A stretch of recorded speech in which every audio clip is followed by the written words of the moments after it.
দেৰগাঁও বালিজলত সংঘটিত হোৱা পথ দুৰ্ঘটনাক লৈ এটি কবিতা। কবিতাৰ শিৰোনাম অভিশপ্ত এটি পুৱা ৩ জানুৱাৰী।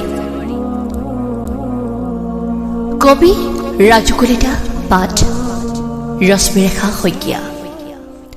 অসম তথা ভাৰতবৰ্ষই পাহৰিব নোৱাৰা এটি পুৱা ৩ জানুৱাৰী সদায় চিৰস্মৰণীয় হৈ ৰ'ব।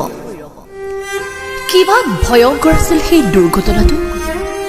কাৰোবাৰ হাতত ভনীয়েকৰ মৃত্যু, কাৰোবাৰ মুখৰ আগতে নিজ কন্যাৰ মৃত্যু। একেটা পৰিয়ালৰ যেতিয়া ৫জন লোকৰ মৃত্যু হ'ব পাৰে, ইয়াতকৈ জানো অন্য বেদনাদায়ক থাকিব পাৰে? কিমান যে সপোন আশা বুকুত বান্ধি গন্তব্য স্থানলৈ ৰাওনা হৈছে, কিমান হাঁহি ফূৰ্তিৰে তেওঁলোক ভ্ৰমণ কৰিবলৈ গৈছে, কিন্তু সপোনবোৰ পূৰণ হ'বলৈ নিদিলে সেই পুৱা মৃত্যুদূত হৈ নামি অহা ভয়ংকৰ ধুমুহাজাকে। সুখেৰে এসাঁজ খাবলৈ যোৱা পৰিয়ালত এতিয়া মাথো কান্দোনো। নাহিবা নাহিবা তেনে পুনৰ ভয়ংকৰ ছবি। কাৰোবাৰ মুখৰ হাঁহি, কাৰোবাৰ সপোন একোৱেই নাই।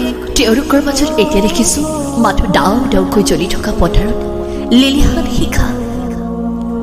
কিমান ফূৰ্তিত যাত্ৰা কৰিছিল, সকলো পিকনিক খাব, টিলিঙা মন্দিৰলৈ যাব, হাঁহি আনন্দৰে বাছত উঠিছিল সকলোবোৰ। কাৰ্যই কত পৰিকল্পনা, সকলোবোৰ নিশেষ কৰি নিলেও বাগৰি বাগৰি কান্দিছে আত্মীয় স্বজনে। পুৱাই হাঁহি মুখেৰে ওলাই যোৱা মানুহবোৰ কেনেকৈ নিথৰ দেহ হৈ উভতি আহিব পাৰে? ইমান নিষ্ঠুৰ হ'ব পাৰেনে সময়? সঁচাই এক হৃদয় বিদাৰক, কোনোৱে পাহৰিব নোৱাৰা এটি পুৱা ৩ জানুৱাৰী। নৱবৰ্ষৰ এই প্ৰথমটো ঘটনাই জোকাৰি গ'ল সমগ্ৰ অঞ্চল, সমগ্ৰ ৰাজ্য, সমগ্ৰ দেশ। শোকত ম্ৰিয়মান সকলোবোৰ। মৃত পৰিয়ালবৰ্গলৈ শ্ৰদ্ধাঞ্জলি জ্ঞাপন কৰি আহতসকল উভতি আহক সুশৰীৰে ঘৰলৈ, তাৰে কামনা কৰিলোঁ।